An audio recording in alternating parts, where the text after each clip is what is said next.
and welcome to day 2 of the 7th India Forum on China at Pune, organized by the Institute of Chinese Studies, New Delhi, the MIT School of Government, MIT World Peace University, Pune, and the Center for Excellence for Himalayan Studies, Shiv Nadar Institution of Eminence, Delhi NCR.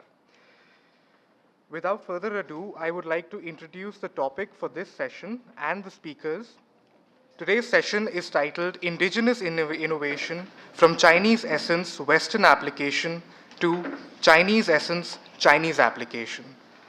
Chairing this very important session is Air Marshal Bhushan Gokhale, former Vice Chief of Air Staff, Indian Air Force.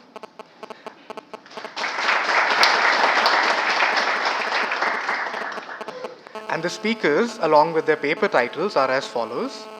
Professor G. Venkat Raman, Professor, Department of Humanities and Social Science, Indian Institute of Management, Indore, and Honorary Fellow, Institute of Chinese Studies, will be speaking on Centralized Decision Making for Tech Development, Is Innovation Possible?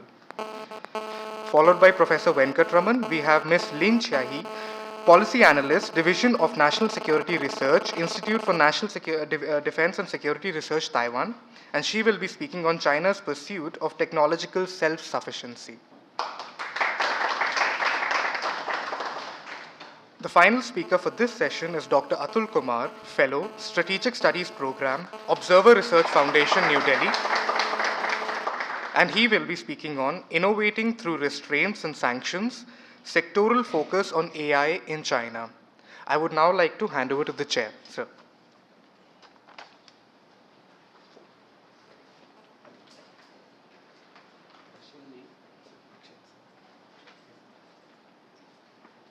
Could we have a round of applause for Akshay?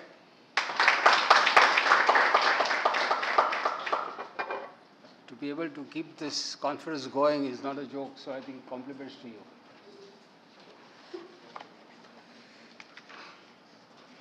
Zhao An. Ni hao. Well, that's the only Chinese that I know, and I used it frequently whenever I met some people, both in Taiwan as well as in mainland. But it's been a wonderful experience being there. I think all of you would agree that the world is at the moment in an inflection point. I think every country is going through some issue or the other, externally as well as internally. And as the international relations mentioned, that it's not necessarily that happens only within your country or just at the neighbors, but even at the distance away, things can have a ripple effect on the countries that we are talking about. So I'm just mentioning to Mr. Gallery and to that what has happened in Syria is very remote, but the Chinese are worried. Reason is, I'm told, that 5,000 troops of Uyghur origin were part of that HTS who liberated Damascus. And that sort of gives them alarm bells as to if there is a possibility of something happening in the northern flank. So these are the kind of things that the countries have to look at. So while the Westphalia very rightly talked about the state and having a sanctity of borders, the culture, and all those, but things have rapidly changed in the last 400 years plus. Colonization, of course, was a major issue. And then, if you all know that before I think yesterday it was mentioned that before the Industrial Revolution, both India and China together had almost 40% of the world's trade going. Unfortunately, later, it was only used to siphon out things, and so both of us, the Chinese and us, were kind of colonized. China not really entirely colonized, but even then, suffered. And in the bargain that when we got independent in 47 and China got in 49, the Republic, of course, Formosa, and we have the Taiwanese representatives here, which is a symbol of the democracy that is very predominantly talked about everywhere. Of course, democracy also has its own shades. When we talked about Arab Spring, including what is going on in Syria, they talk about Arab Spring, but is it so?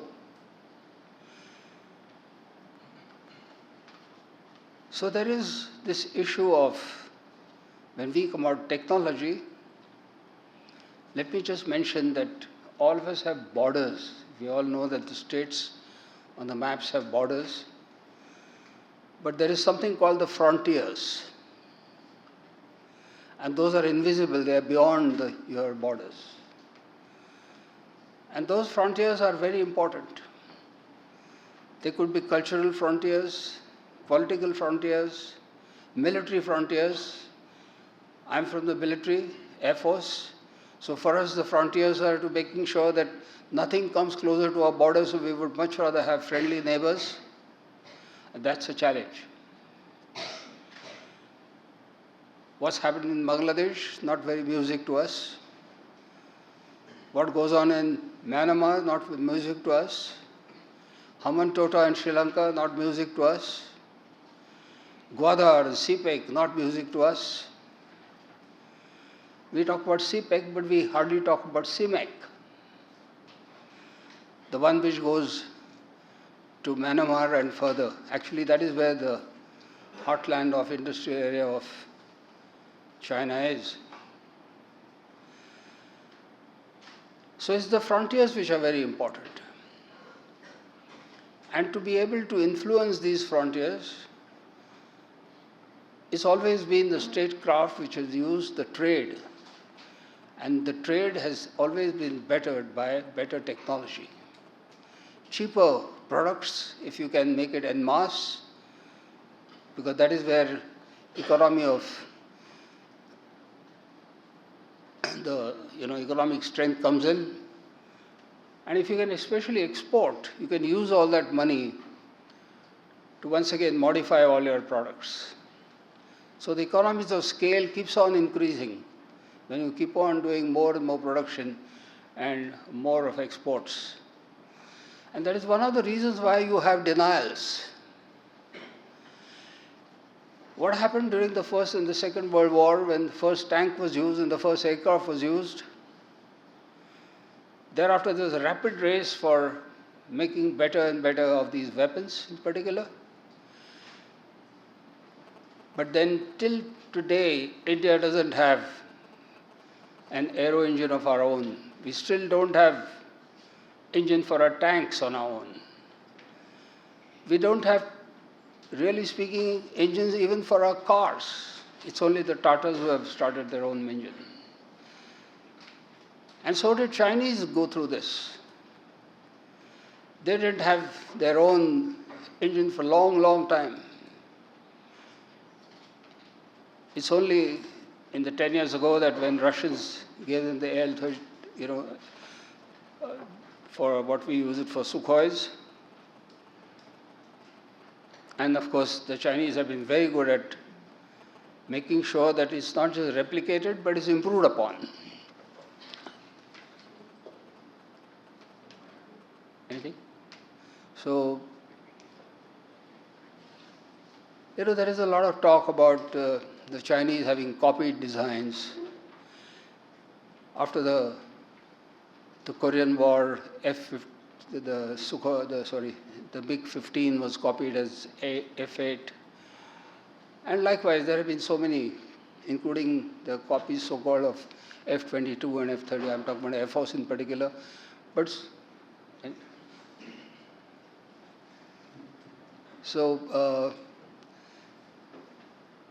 there is a nice literature by Air War College where I studied in US. It talks about no superpower can really get to that stature if they are going to keep copying.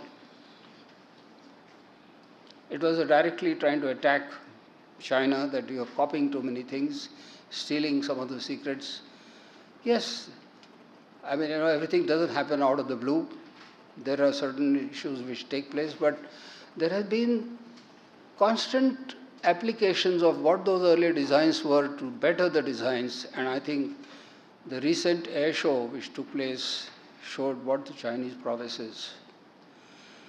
Chinese have also done a lot on the naval front, and especially when the Indo-Pacific is on focus, you find that whether they lost it to Philippines in the World Court, The Hague, or whether they are being talked about by the whole of Western nations as well as we are part of it who want making sure that sea lines are neutral and they're kept open to all. No 9-dash line and things like that. We would like to have the straits in Taiwan free. And that's one of the reasons why India has joined the Western thinking of making sure that the Chinese can only limit to that much and not more. After all, making artificial islands and making your EEZ bigger and bigger is not something that is music to us. So there are a lot of issues which, especially when it comes to India, China, if you have to restrict ourselves, but also the globally. Today they are masters at electric vehicles, so there are curbs on them. The imports in Europe have been restricted. Huawei has been restricted now from the 5G in Germany. And of course, whether it's TikTok or any of those kind of a thing which could be used for cyber, there is a talk in US to ban them. Basically, the idea is to try and put Chinese into a corner. But when I went to Taiwan, I really must say that the technology is phenomenal. And that innovative approach to be able to do some research on your own. Today, as you know, the leaders, SMIC is a leader in making sure that you have various chips all of us know about. The 3mm which has been talked about. But then that is the kind of a race that I mentioned when it comes to trade, technology, and then creating influence in the frontiers.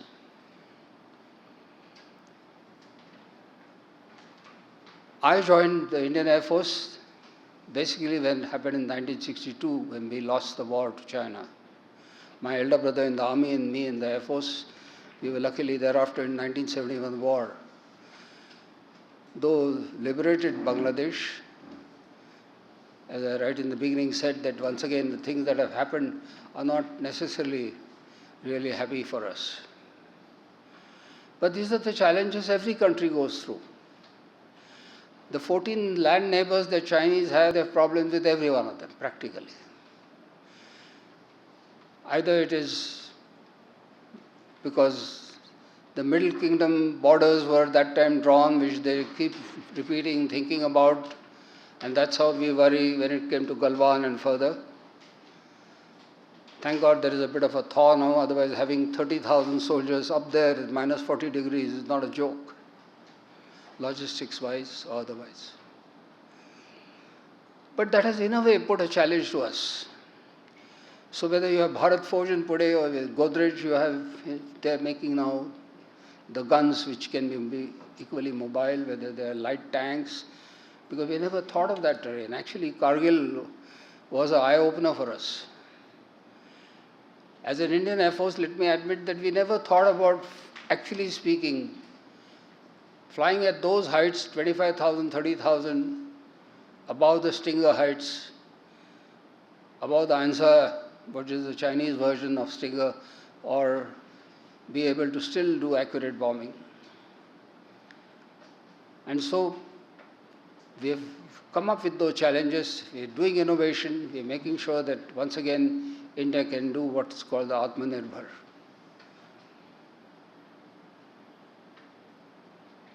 I'll once again say a few things later maybe, but we have a very, very eminent speakers, three of them. Although the introduction is available to you, but let me just first mention that we're going to have Professor Venkat Raman. He's from the Department of Humanities and Social Science and IIM Indore. And very, very current on the state of US-China power rivalry. Incidentally, you know that Trump has invited Xi Jinping for his inaugural, which will be, I think, on the 20th of January.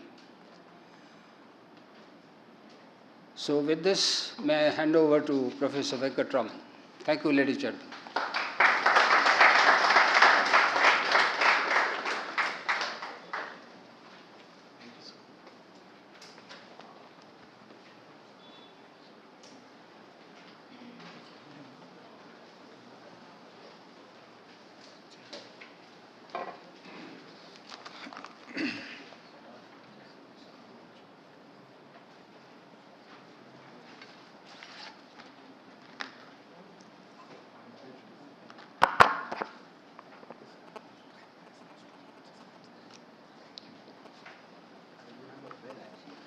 That's okay.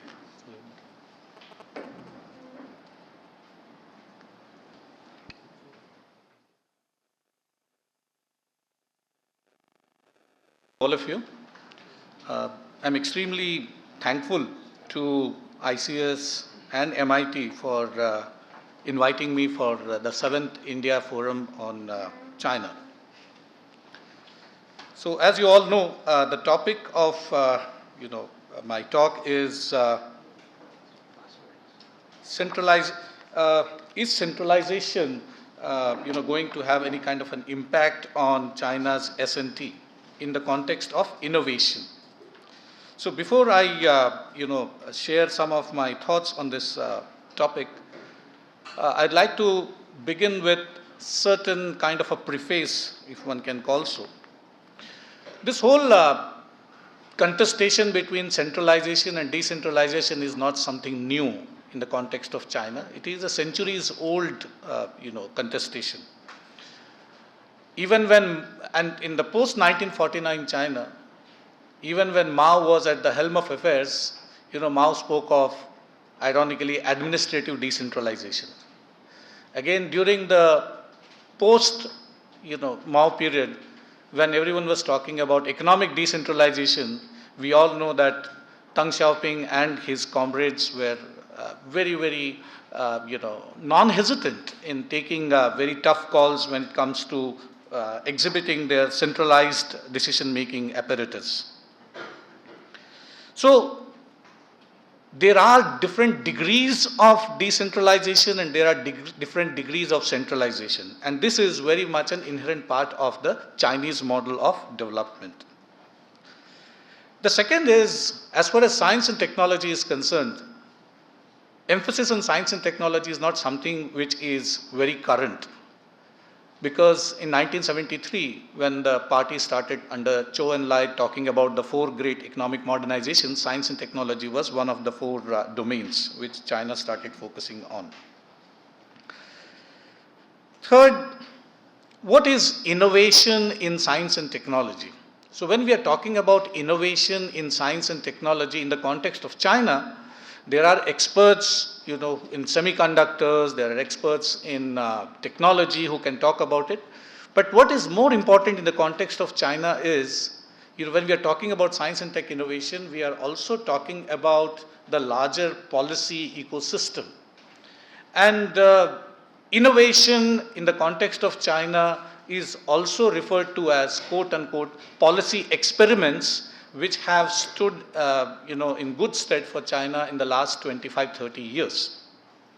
So, therefore, innovation in China has multiple meanings and not necessarily confined to science and tech. And there have always been, tensions, as I said, between centralization and decentralization in the context of China. So, therefore, given this kind of a system, you have always had a strong and decisive government. You have a system whereby the various local officials have been enticed with this whole nomenclatura or personal management system, whereby if they are successful in local experiments, their model will be emulated later at the national level through executive, propaganda and through, extensive media coverage. So when we look at centralization and decentralization in the context of China again, we also need to understand that the objectives of the party always change with the changing conditions there, leading to a certain kind of what scholars have called co-evolution of the political and economic system. So in an authoritarian system like that of China, it's always a huge challenge to live up to, party's own image of what party calls that party should always have that kind of a policy which is quote unquote responsible policy. And the moment one is talking about responsible policy, what is responsible policy and what is not responsible policy leads to one of the most contested, discussions in domestic Chinese politics, that is economics in command versus politics in command. So therefore, time to time, no matter whether it is economics in command or politics in command, there is always a new set of dynamic which governs the the performance of the party, the rules that define performance of the party, and the various credible rules by which everyone plays the game.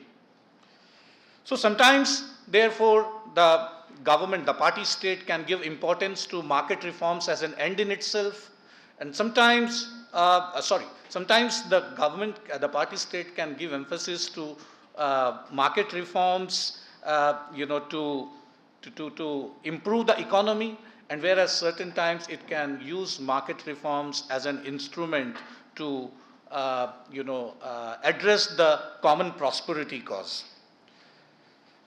So therefore, in the context of China, in this whole centralization, decentralization, contestation, there are 5 basic movements. So given that it's an authoritarian system, initially there is lack of information, so the government or the party state from the center initiates a certain number of policy measures. And when the certain policy measures are introduced, the other constituencies start responding to.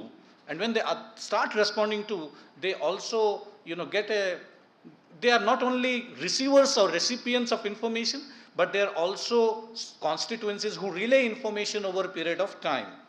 So this leads to certain kind of a policy movement, and this kind of a policy movement then leads to the government or the party state again responding to what is it that the market wants, what is it that the market is looking for.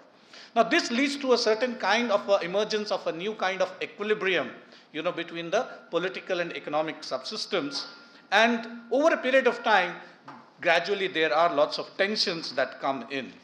So therefore, when this kind of tensions come in, the government then again has to come back with politics in command, and it has to adapt itself to the new ecosystem, and so therefore it comes up with new kind of substitution strategy. So therefore, this kind of a dynamic keeps on happening, and that is where we need to understand this whole centralization, decentralization in the context of science and tech as well.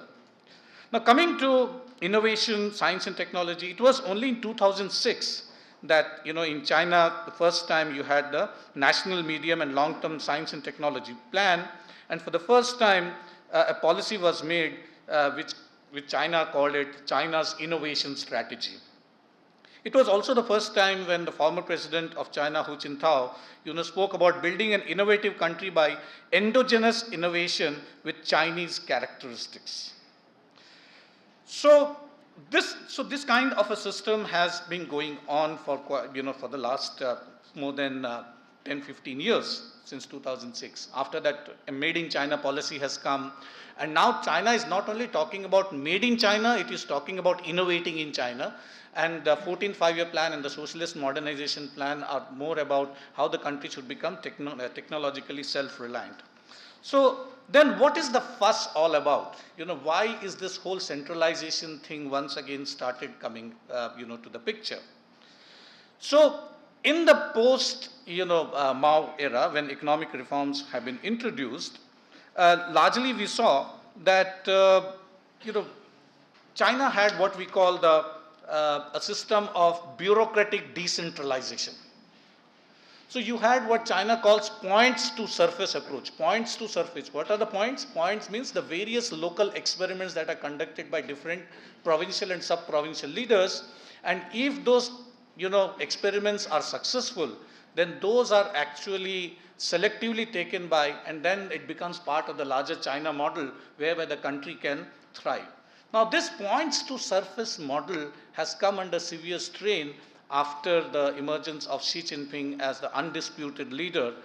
And so therefore, Xi Jinping has brought in certain kind of centralization measures which are compelling China scholars to look at this whole thing, that will this kind of a centralization actually hinder China's innovative capacity in science and technology?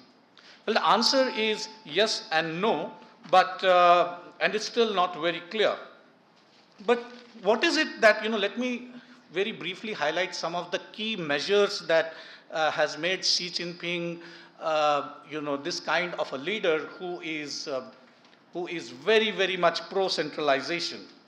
So what has he done? And so people are saying that, his new system of top-down policy, which is in Chinese is called Ting Sang Sheqi. This top-level design is something which is, has been very much integral to his decision-making. As a result of this, there is a lot of friction between top-level design and what China has been following till now, which is called crossing the river by feeling the stones. That is nothing but the trial and error method. So a new committee has been, leadership group has been formed in the Chinese Communist Party itself, which is headed by none other than the president. And 4 out of 7 Politburo Standing Committee members are, part of this core group. So given this kind of centralizing tendencies, what kind of an impact it is going to have? Is it going to motivate or demotivate local level leaders, or it is going to demotivate, and what impact it will have on local players? One thing under Xi Jinping, because of the China dream and overcoming century of humiliation and what has been followed by disruption of global tech value chains, people are also talking about China in terms of what is known as the entrepreneurial state, which is different from the developmental state. Now, this entrepreneurial state is something which takes a leadership growth in technology innovation through policies and programs of large investment and associated risk towards achieving tech innovation-driven project. So this calls for formulating a vision of a new era, engaging in early stage R&D, which the private sector is unable to. So therefore, given this, how do we look at the responses from the local leaders? As I said, it's a mixed bag out there. Some are arguing that this is not going to have much of an impact on local leadership as far as innovation in policy experiments is concerned in the context of science and technology. Why? Because research says, for example, there was a research which was conducted by scholars, certain set of scholars, Jessica Teets and all. They said that in the Zhejiang province, more than 70% of the cadres, local leaders who have been interviewed, they say that in the initial stages of the career itself, they know how far they are going to rise up in the system. So therefore, they are called, quote unquote, the ceilinged officials. So these ceilinged officials, given whatever little opportunities they have, they are very keen to exploit professional networks, and and certain personalities are innovation personalities, they call it. So therefore, individual personalities, this kind of a system basically it is believed it's not going to impact much as far as the China's policy experimentation is concerned. But there are also some, I'll just take 1 minute. There are also some who basically believe that, no, that's not true. We are definitely going to have more and more innovation as we are going ahead. But this centralized decision making is something which, people are apprehensive. Why? Because under Xi's China, it is being said that it is more important to, what is that called? They call it, talking about politics has become more important than delivering performance. So the focus is on what they call in Chinese, Chiang Chengzhi, which means, talk about politics rather than Chiang Changchi, that is performance. So the focus today is all about, how to promote under Xi, quote unquote, socialism with Chinese characteristics and promote the so-called four consciousness. So the focus is today on political loyalty, loyalty to the party, upholding the core leadership of Xi Jinping, and how does, the various provinces align with the center. So given this, will innovation be inhibited in science and technology? Now, given the ingenuity of the party, irrespective of various rounds of centralization and decentralization, to give credit, largely they have been successful. Will this time they will be successful and then again prove all of us wrong? That is something which we need to wait and see. So I'll conclude here. Thanks.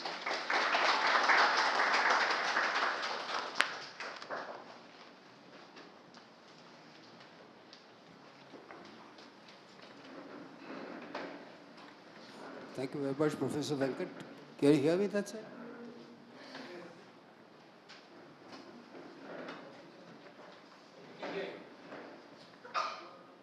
Hello, can you hear me? Yes. Thank you very much, Professor Venkat.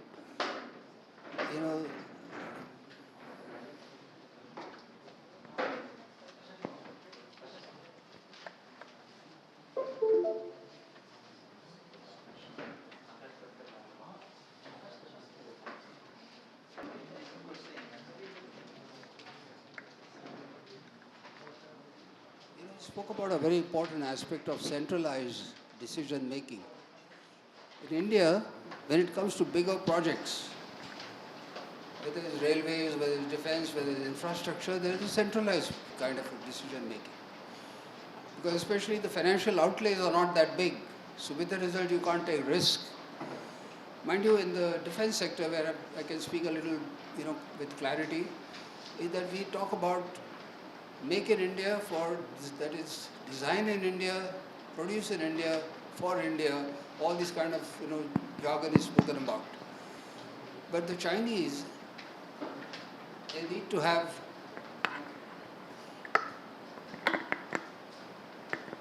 in order to catch up, as they've been always talking about, they've made sure that the centralized decision making before Xi Jinping was much liberal. But then you heard about Jack Ma and the stories like that. Unless and until you are loyal to the party, there is a problem that happens. And with the result, there is a kind of a centralized blessings which are important. When it comes to startups, I think India is today a great success story. There are a lot of startups, a lot of innovations that are taking place. And of course, we need to nurture them further. I'm told that in China, there is this phrase called lie flat or tang ping. I don't know how to spell it or pronounce it. But there are a lot of youngsters who are not really wanting to risk it because at the end of it, they know that unless they are loyal to the party, there is going to be a problem.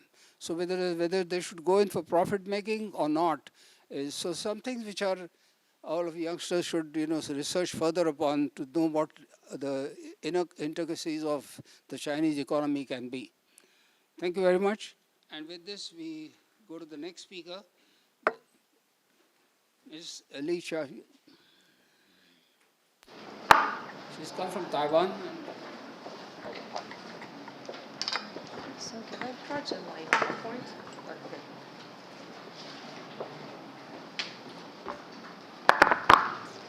Okay. Good morning, ladies and gentlemen. It's a great honor to me to be invited to the India Forum on China.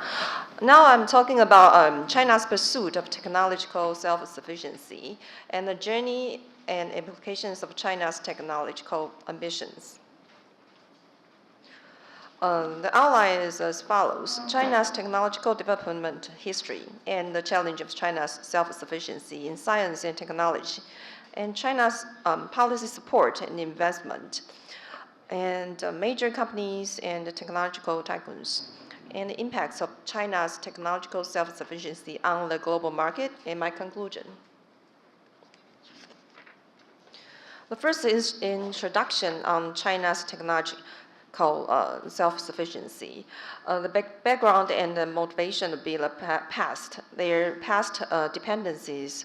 That is, with the rapid growth of China's economy, its early technological development relied on the introduction of large amounts of foreign technology, especially in high-tech fields such as information technology, communication equipment, and semiconductors. Many core technologies have long relied on foreign suppliers. And the change in the international environment is the China and U.S. trade war and technological conflict. We all know that in recent years, especially China and U.S., they have the trade war since 2019. China has felt less of pressure of external technological blockades and sanctions, which has become one of the main driving forces for China to accelerate its pursuit of technology self-sufficiency. And the U.S. sanctions against China companies have promoted the Chinese government to place technological independence as a strategic priority. And China's external risks.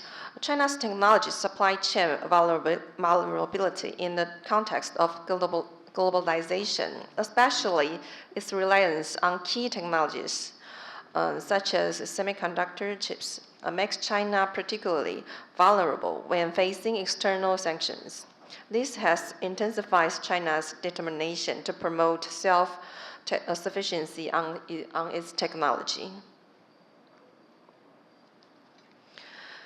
And China pursues the goal of technological self-sufficiency. I can just put it into 3 points. The first one is to reduce dependence on external technology. Second is to enhance international competitiveness.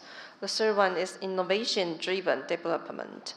Yeah, how about reduce the dependence on external technology? China hopes to be able to independently develop and produce key technologies and products to avoid being affected by international political and economic sanctions or trade frictions. And by achieving self-sufficiency in science and technology, China hopes to occupy a place in global science and technology competition, thereby enhancing the country's strategic status and the international voice.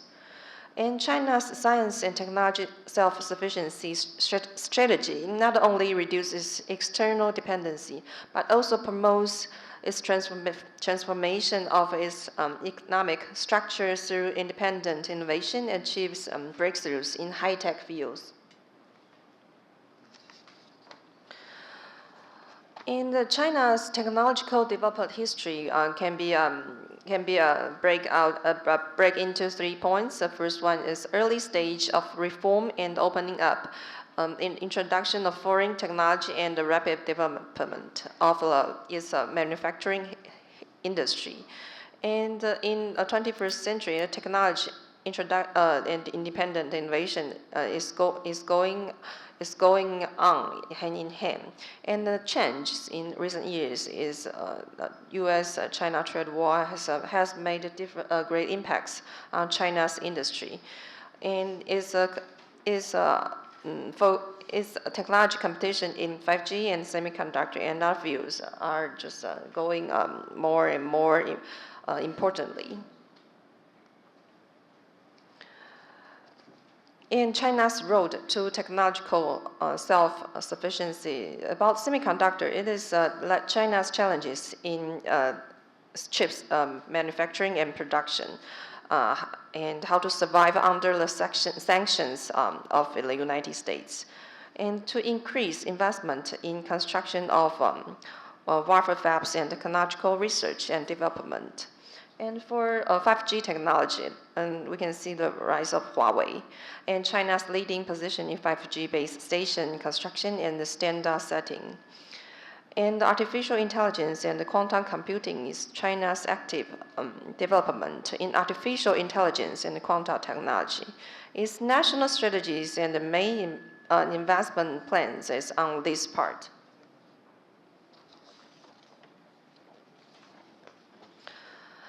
And about the technological bottleneck, we can see the dependence on high-end chips and precise mechanical equipment is the bottleneck of China's improve in making chips, advanced chips, cutting-edge chips. And the talent gap, that means a shortage of high-end talents and overseas branch and high-quality human sources. And we can, and in another important issue is that intellectual protections, because intellectual property disputes in technological innovation and international cooperation are on the stage. So it raises more and more attentions. And for international relations, facing technological blockade and competition from the United States and countries would be a very important priority issue to China to deal with. In China's policy support and investment, we can see that they have a plan, China 2025, and the Science, Technology, Innovation Promotion Act, and government's financial support, such as state-owned enterprises and the national funds, is private sector innovation and collaboration. For the local government support, local government subsidize and research and development funds for local companies. These are some major companies of China's main technology enterprises, such as Huawei and SMIC, Alibaba, and Baidu. Okay, and impact of China's self-sufficiency on global market, we can see the technology competition, 5G technology, and global market competition and confrontation between China and the United States in the field of high tech, and the changes in global supply chains, how China's sufficiency affects the global semiconductor industry, because the supply chain has formed a red supply chain that is China and and partner countries to help to form the upstream, middle stream, downstream industry supply chain line. And the international cooperation conflict is that how to balance the need for self-sufficiency and international cooperation, because it has to concern about high cost or how to balance the cost and interest from making the same product in different situations. The future prospects of China's self-sufficiency in science technology, the future chance would be possible technological breakthroughs and innovations areas, and China's role in global technology competition, and challenging opportunities. We can think about China will continue to break through its technological bottlenecks and expand international influence and cooperation. In the conclusion, the first one is that economic security and independence. Technological self-sufficiency allows China to reduce its reliance on foreign suppliers, particularly in critical areas such as semiconductors, telecoms, artificial intelligence, and renewable energy technologies. Dependence on external technology can expose China to vulnerabilities such as trade disruptions, sanctions, geopolitical tensions has been evident in recent years. And for instance, the United States has imposed restrictions on Chinese tech giants like Huawei and SMIC, which disrupted China's access to advanced technology. So by developing China's own capabilities, it aims to mitigate these risks and ensure continued economic growth and stability. And the second is national security. National security is the core drive of China's technological independence. The ability to control and protect critical technology ensures China can defend its infrastructure and military capabilities. So in this technological sufficiency area, like cyber capabilities, surveillance technologies, and defense system, are all crucial for China's ability to protect power regionally and globally. So in the context of high competition in geopolitical government, technological independence reduces vulnerability to espionage and cyber attacks, which are major concerns for Chinese government. The third one is global leadership in innovation. China is aspiring to be a global leader in technological innovation. The country has already made significant strides in fields such as 5G networks, AI, and electric vehicles. And its focus on self-sufficiency is intended to sustain and build upon these achievements. So by investing in research and development and promoting domestic innovation, China aims to move up the value chain from being a manufacturing hub to a center of technological innovation.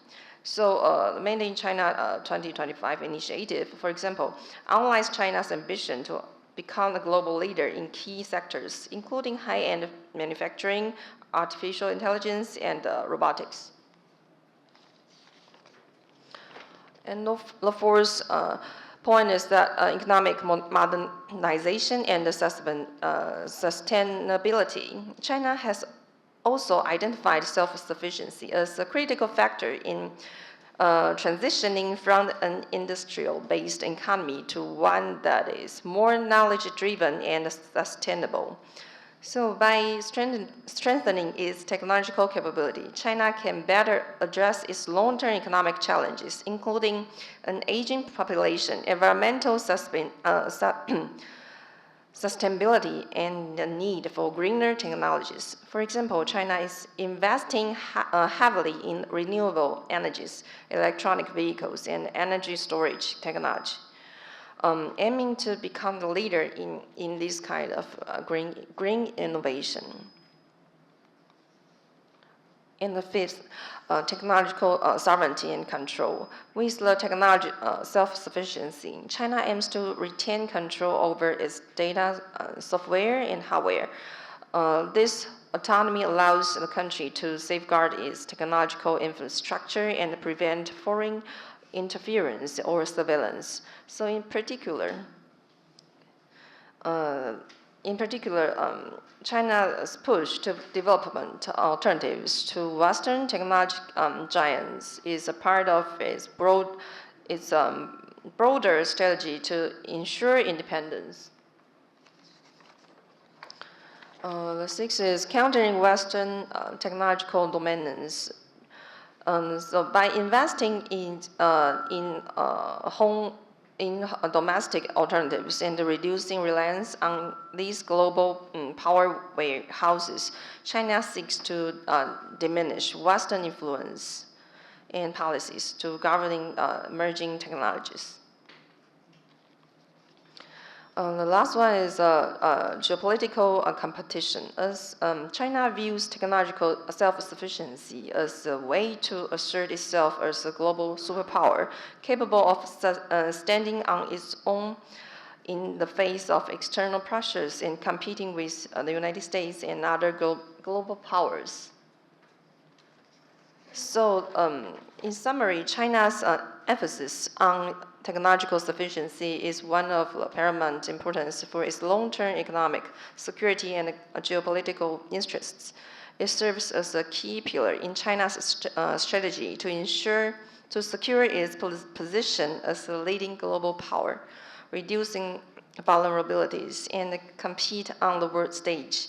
So by continuing to invest in critical technologies, China aims to strengthen its resilience in the face of global uncertainties and assert its independence in shaping the future of technology. Thank you.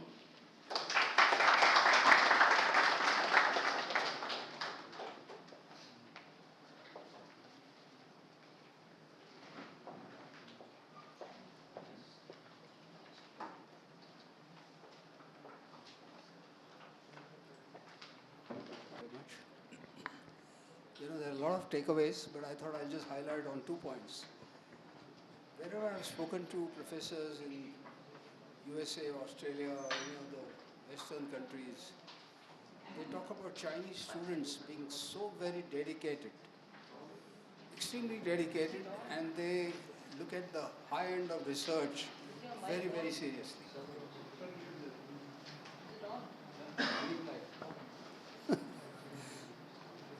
Unless you have put red light on me. So that's something that, while she talked about that there is a number of students going out, we talk about in India also there are a lot of brain drain, but the Chinese students are doing wonderfully well outside. And the fear is in case they come back, and that is where they talk about, there are possibilities of IPR and all those issues which Chinese might like to take on. There is one point that Mr. Yellery I would like to take is that while we talk about technology, agricultural technology is not much talked about. And, Chinese are a huge, huge problem of making sure that their 1.4 billion people are fed all the time, and that they have to invest a lot of technology because their agrarian land is very limited. And so with the result, I think, maybe one of the speakers could also add on that in subsequent. Thank you very much. And over to you, sir.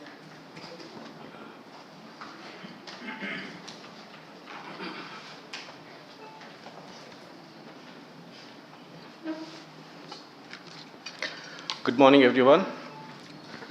My topic is basically, I'm going to look at the AI, artificial intelligence landscape in China, the way it has evolved over the years. So, although the focus has always been, since 2000 onwards, on science and technology innovation, and in 2015, China came up with the foundational strategy Made in China 2025, which talks about AI and all. But interestingly, in 2015, the Chinese military strategy also changed. So before that, the strategy used to be local war under information conditions. But in 2015, the strategy changed to the local war in an intelligent fashion, which is basically intelligent war. So the idea was they were going to use AI into most of these systems and put it into a commanding position.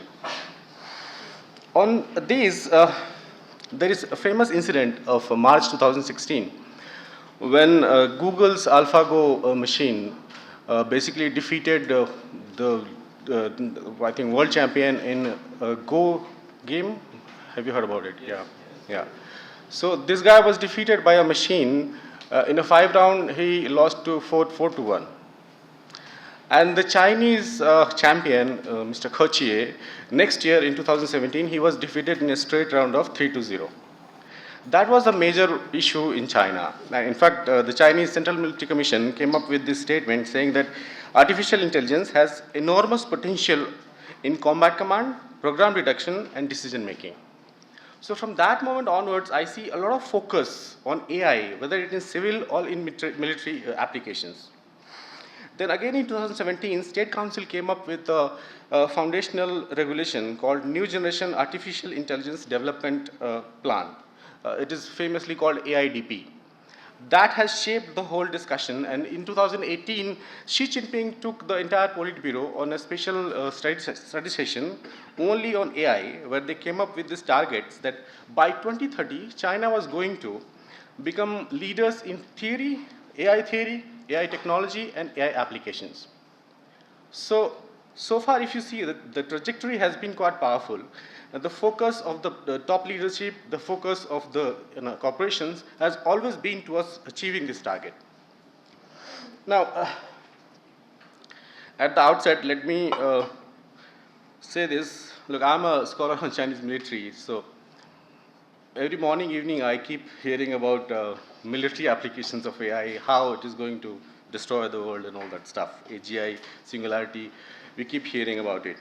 And it's not that China has excessively focused on the military application of AI. I mean, they have been talking, in fact, in 2018, Madam Fu Ying, the Vice Chairman of Foreign Affairs Commission of NPC, she talked about having some sort of arms control agreement on AI, because it was that powerful, it was going to change the entire dimension of war. And even in applications, China has used AI for autonomous military vehicles, robotics, drones, military command decision making. We talk about humans in the loop, humans on the loop. There has been a lot of research going on in the military sector. And basically the idea is they want to leapfrog in military technologies. Leapfrog is you skip the whole generation. So one of the problems China faces is right now the American stealth fighters or the aircraft carriers or the nuclear submarines, they are far more advanced than what China has. So China looks at AI as a technique or a tool to somehow skip the whole generation and develop some sort of disruptive technologies to challenge the American domination. But here the approach is a little bit different. Approach is, see, if you compare it with what Soviets were doing, Soviets were basically stealing the advanced technology from the West and immediately using it to the military sphere. Chinese are not doing that. China has taken a very different approach. What China is doing, China is inviting all the foreign technology into its domestic commercial sector and using entire venture capital, a lot of investments to develop the whole commercial industry with the idea that once the commercial industry in AI picks up, it will automatically gradually enhance the military sector. So the military sector is not the first focus. The commercial sector is far more focused. And secondly, it's not being done through the government sector. Government is definitely marshalling all the resources. There are funds. It's providing land and good regulatory environment. But the AI research in China is done by private sector. Something called AI national champions, which is the famously said IABCD, iFlyTech, Ant Financial, Paitu, DeepSeek, Tencent, all these companies. So these are the national champions. These have been declared officially in 2018 that these will be the ones leading the AI research in China. And they have marshaled billions and billions of dollars for the investment in AI, which has definitely given them a lot of edge in that.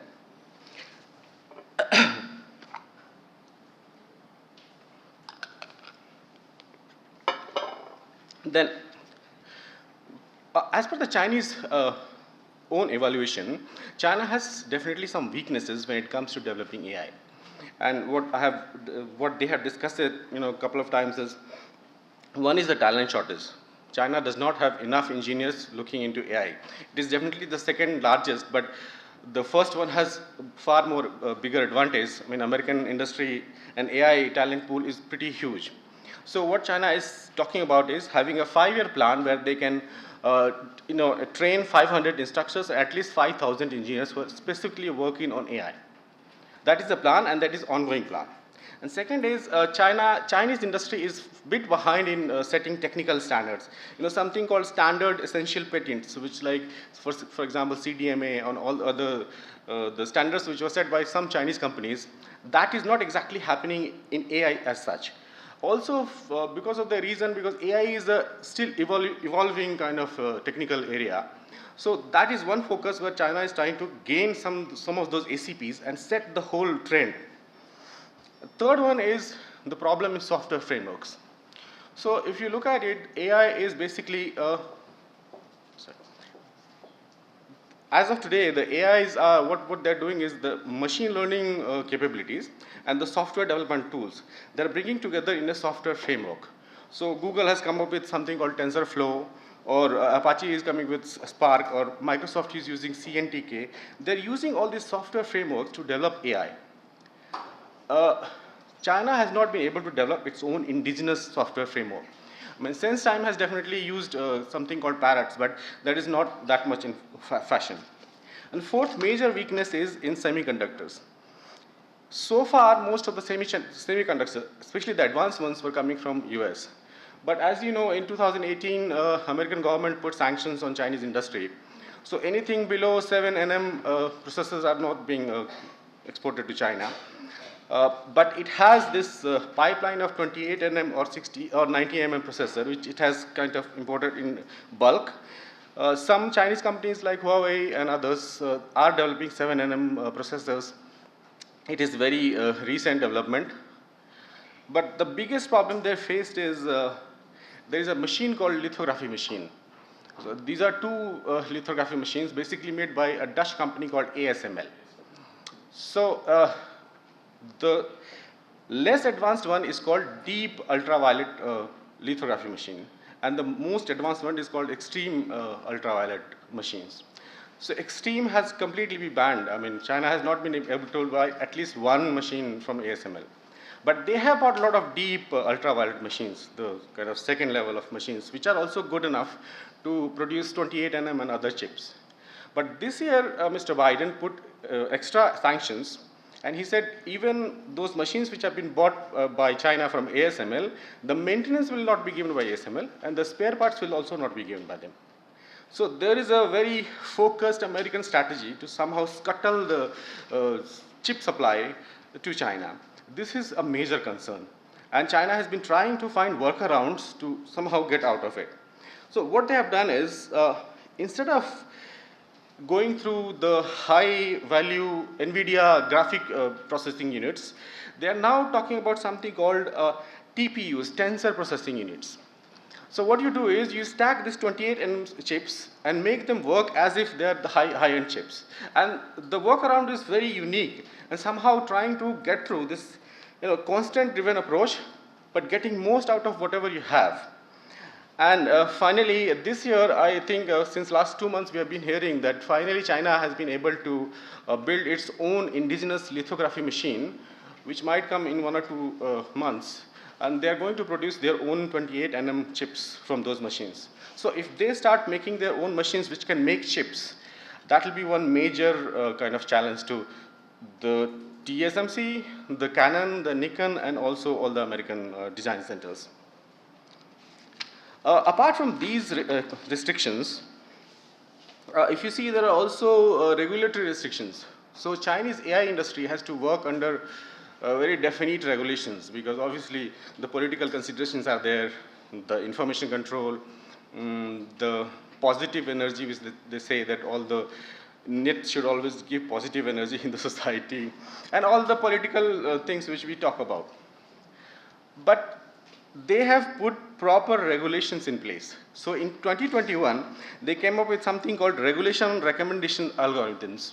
In 2022, they came up with regulation on deep fakes.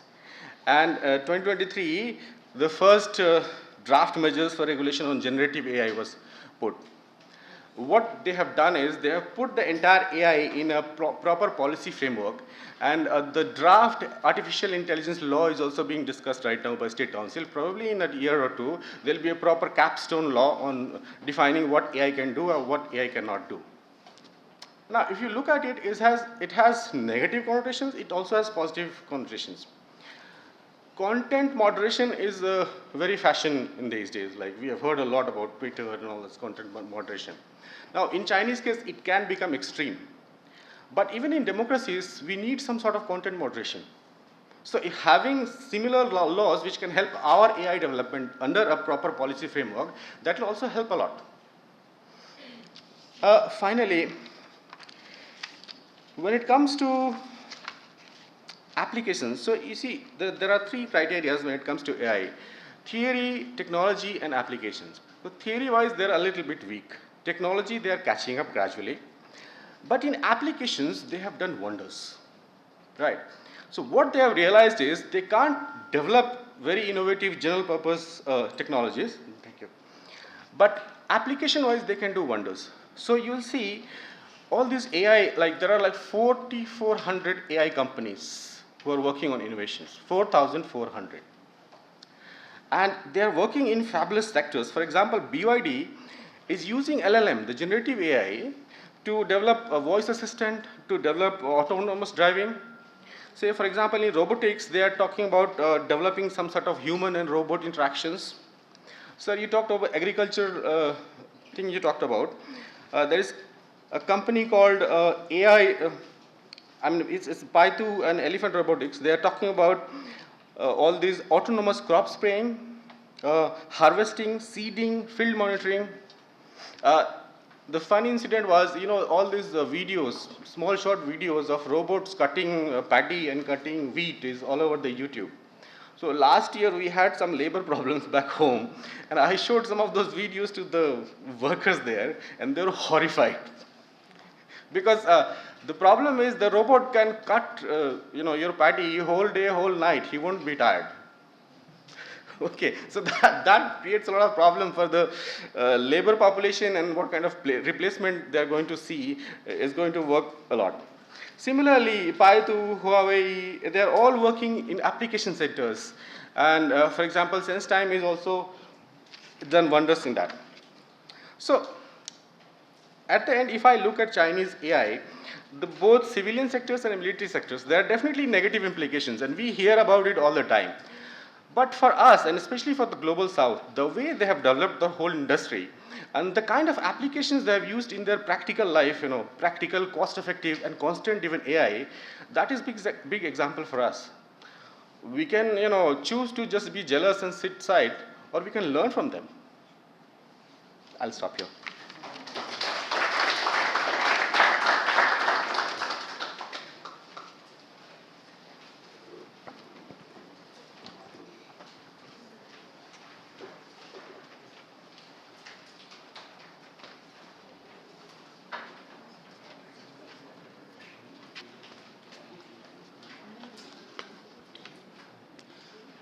Very important points about AI and the way the sanctions are happening on Chinese.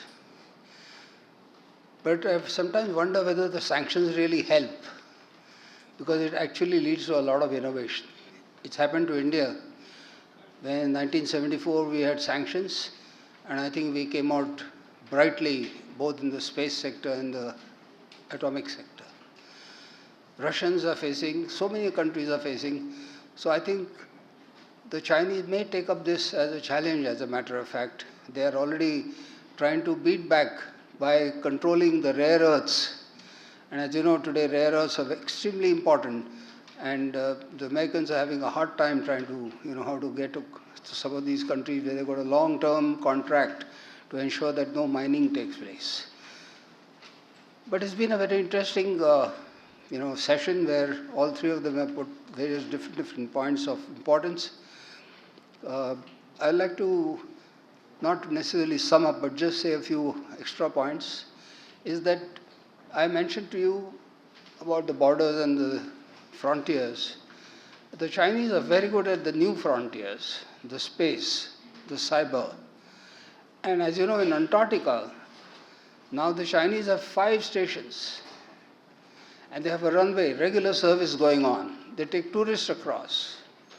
And so is happening in Arctic, where there is a race now for making sure that the oil from there comes in. So there is a tremendous amount of, just innovation, finding new ways to try and overcome some of the, because that's one thing you must give credit to the Chinese is they have been able to do poverty alleviation for their 1.4 billion people.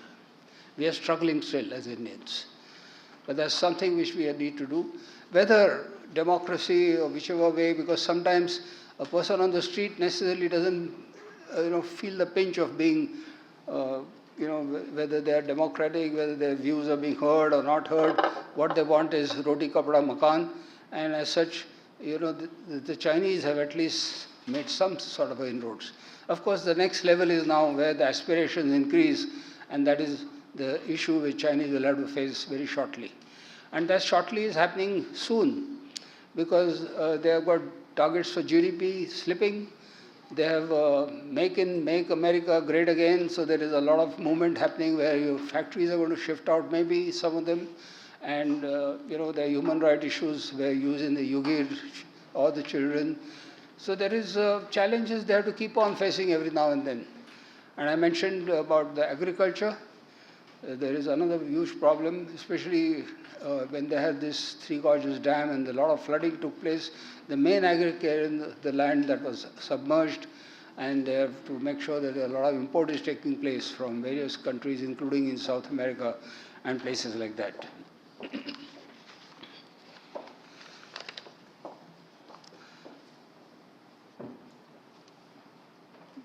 As you know, Deng mentioned that hide your strength and bide your time.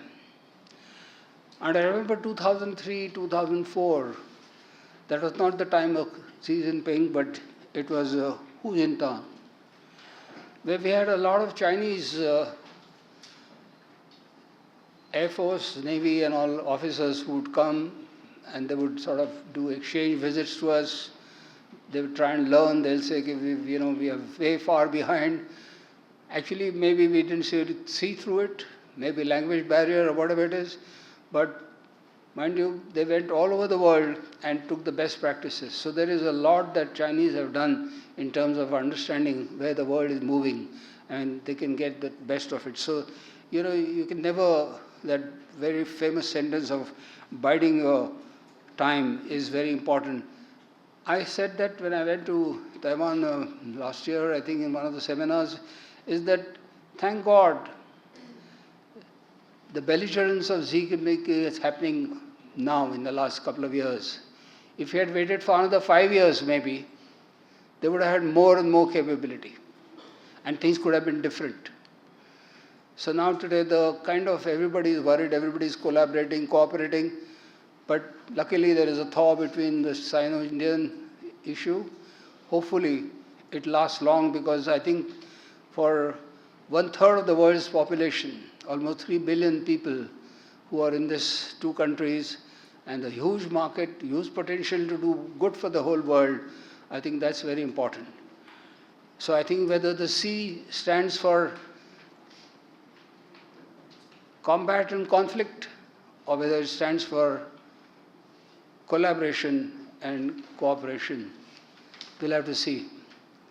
I am an eternal optimist, and I always quote George Bernard Shaw at the end, that it's an optimist who designed an aircraft and pessimist a parachute. Thank you. I'm standing, after having said thank you, I'm still standing here is because I want to compliment Mr. Kunte. Please stand up and take, he's written a book in Marathi on China, and I think all those who are keen, he must,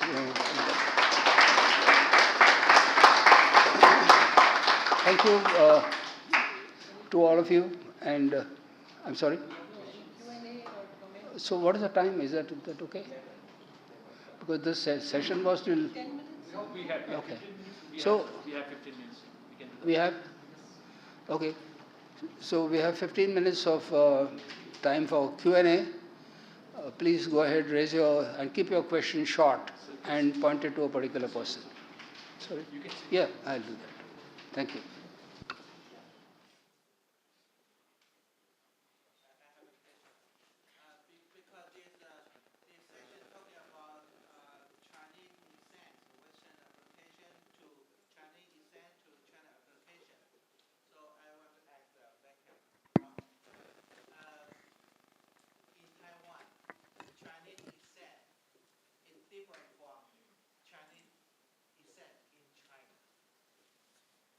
Chinese, right? This concept come from the end of the Qing dynasty.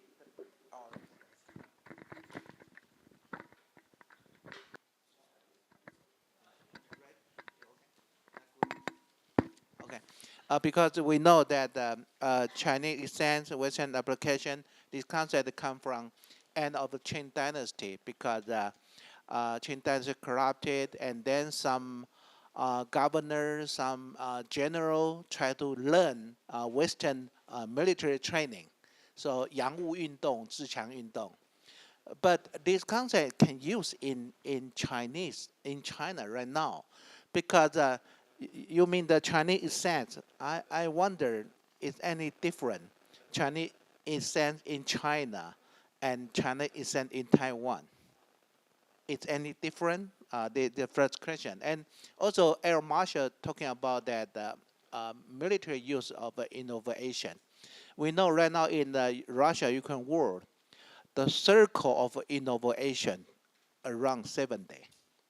7 days mean when Ukraine take some tactical way to attack Russia, and then after 7 days, they already developed some countermeasure to this attack.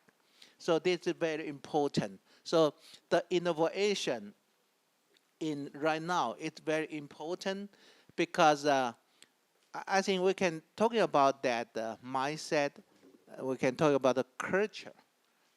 Right now in mainland China, cultural mindset is used to that to get more innovation because we can see, because the Air Marshal, we can see that the China fighter, J-10 is come from Israel, right? J-11 is come from Su-27, and J-16 is come from Su-30, and J-20 is come from United States F-22. J-35 is come from United States F-35. What's the innovation there inside China? Okay.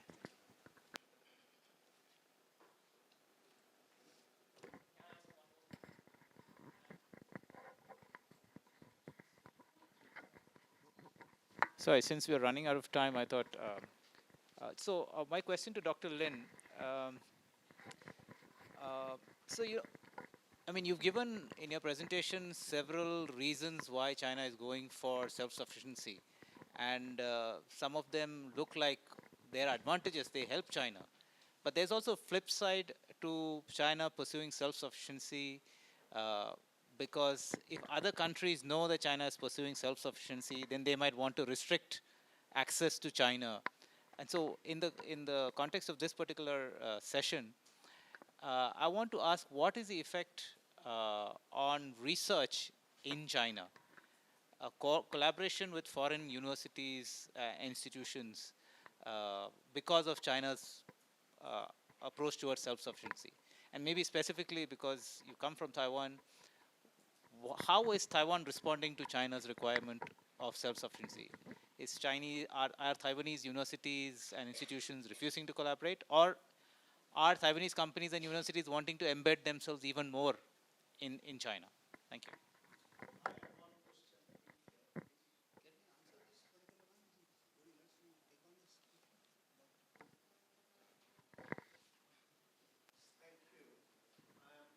Kumar from the Madras Institute of Development Studies. Professor Venkat Raman, so you also pointed to the wider context in terms of, say, move from decentralization to centralization. But this move may not be unilateral, though at the higher level it seems uncontested. But in terms of the long pedigree of the earlier model from point to surface, so what are the kind of varieties of dynamics at work in this vast country? And if there is some kind of resistance to this centralization model. Secondly, in the whole session, we got a sense of the military technology, but the whole social science side of innovation. And Air Marshal was referring to agriculture, for example. And if you could shed light on the social technologies, which are at work, the kind of innovations that is taking place. And Dr. Atul Kumar, you're referring to the robotic and the human, what is the kind of intermixture that is happening, and also the ethical dimension. You refer to the regulatory framework, but in that regulatory framework, what kind of ethical concerns, if any, are being articulated?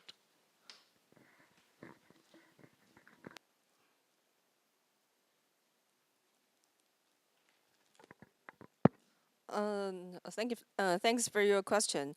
And I'd like to talk about a bit about the student exchange. You mean if Taiwan and China has some technological relations or these kind of things. Actually, in the academic and university level, we are still open for the cross-strait exchange for students. So students from China are welcomed to Taiwan to be to stay for a short stay to 2 years. As their experience in studying abroad, so Taiwanese students in universities, they are willing to go to China to experience their life or their education there. But if in the technology or semiconductor industry, Taiwanese government takes these kind of things as a national security. So we will obey the rules made by the United States. We will take a very limited and restrictions on this kind of cutting-edge chips to export to other countries. So we will make many rules about the export and the very critical products. Thank you.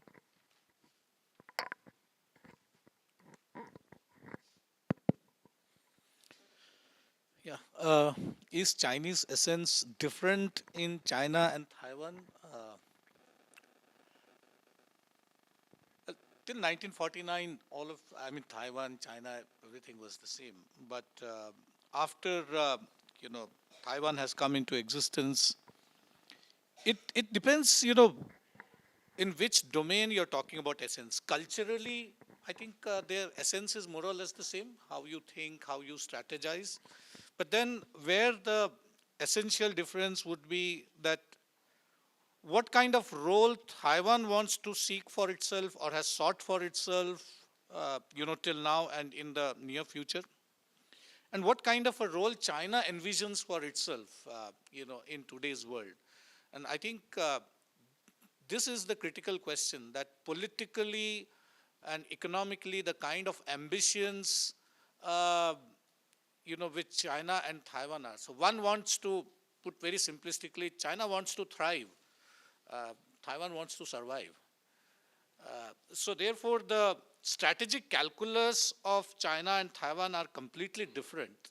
And given that the strategic calculus is different, how do they, derive inspiration from, a certain kind of a unique cultural traits that they share to achieve their own different political and economic objectives? So the root is the same, but the stem seems to be branching out in different directions. I have never been to Taiwan till now. And I haven't interacted also, frankly speaking, much with Taiwanese, colleagues. So I can speak a bit more about China because I stayed there for more than 7-8 years. But a difficult one for me. So right now I can only think of that. Coming back to Sir's question on dynamics and of centralization, decentralization, and all that. As I shared, the re-centralization. After Xi Jinping has come, people are saying that will this kind of a re-centralization going to stifle the points to surface approach? And the current scholarship, is still not very clear about what is, going to be its impact. It's a bit early. But some of the things that, so for example, I mentioned about how there are a certain set of quote unquote ceilinged, native officials. Ceiling means the ceiling. So right at the early part of your career, more than 70% of the cadres in a study in Churchiang, they know that where they are going to end up. So therefore, given that in the party's personal system, they don't have a long-term future. So therefore, their propensity to respond to local requirements, their ability to take risks is far higher. On the other hand, so therefore these set of officials, they are able to get inspiration from, collaborative networks. So if some of them happen to be not very well politically connected, but they have what is called innovation personalities, then they are in a position to a certain extent, take risk. But then what is very clear of late is that those who feel that they have certain chances to rise up in the system, that's where innovation is going to, take a hit in policy experiments. Because the party discipline inspection commissions, they have become much more strong. There is increasing amount of focus on maintaining file work. So much of time is consumed in maintaining long drawn files in order to report to your supervisor at the local level. And the supervisor is under tremendous amount of pressure to see whether everyone at the province and sub-provincial level is following the central line. And if, there is something that goes wrong, then you don't know what kind of anti-corruption campaign, victim you are going to become. So therefore, no one wants to risk. And when there is a high degree of risk aversion, we all know that, innovation is definitely going to take a big hit. So therefore, they have been given what is called, a red line and the bottom line. You are not supposed to basically cross these two lines. And another thing which is going to make local officials more helpless, provincial leaderships especially, is the heavy hit that the real estate sector has taken. We call it de-real estatization. So under this de-real estatization, the local governments have suddenly become economically very, very weak, because the local guidance funds which they used to collect and which they used to have access by selling property and all that, that is no more an option for many of these local officials. So therefore, there is a very significant U-turn that this real estate motored economic growth model is unsustainable. So therefore, China has to turn a new leaf, and given the disruption in tech supply chains and China's ambition under Xi Jinping to become technologically self-reliant, very ambitious, they have learned their lessons. So therefore, they don't want to engage in unnecessary fiscal stimulus measures, whereby after 3-4 years again there will be a downturn in real estate-led growth. So therefore, the idea is to bite the bullet. Right now, the economy is going to slow down, but for the larger cause, we now need to spend big time on R&D in science and technology. So therefore, that is where the money is going to go, and in the process, if we have to make some sacrifices, so be it. And so therefore, under this whole plan of Xi Jinping's centralized model, the idea is to see to it that increasingly local initiatives and their priorities are stifled, so that they are in alignment with what is happening from the center. So that is what Xi Jinping has called, the four consciousness. So one is being politically loyal. Second is being loyal to the party, loyal to the leader, and loyalty from the province to the state, that is the federal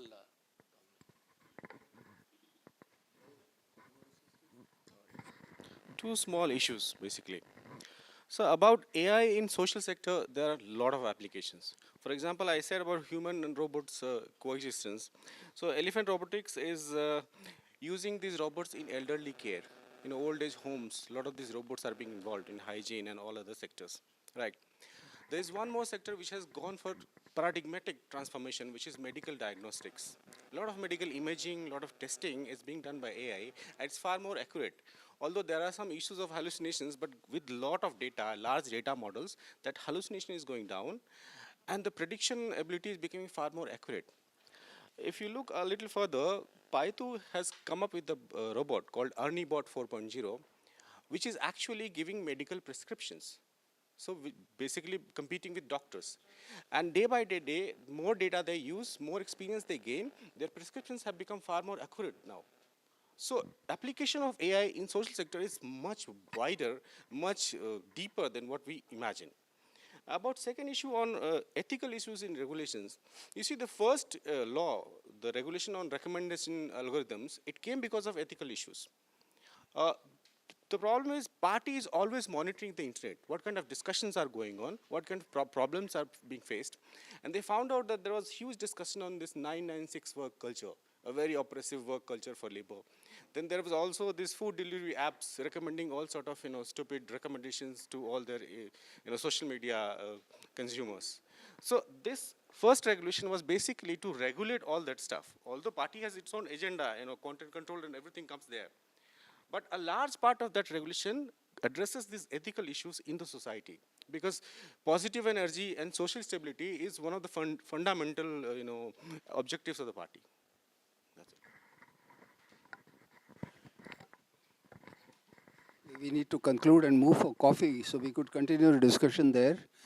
But I just thought I'll mention that since I'm not an expert on Taiwan, but the Taiwanese have learned from the Hong Kong model of having the one country, two systems. And of course, there is always the pro-China and the faction which is leading at the moment and all the time for the last 5 years is not necessarily wanting to collaborate with the mainland. And I think that is one thing which is also telltale signs that whether Chinese would move towards, though they have had a very bad experience of Tiananmen, we all talk about, whether they would like to move towards the full-scale democracy or not. But there are, issues, aspirations by the youth in particular. When you meet them outside the country, they are more vocal about all these kind of things. So, ladies and gentlemen, thank you very much.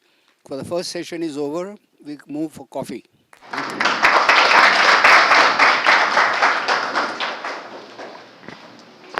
Thank you so much, sir. Before we move for coffee, I would like to request Professor Alkacharya, Honorary Director, Institute of Chinese Studies, please felicitate the chair and the speakers.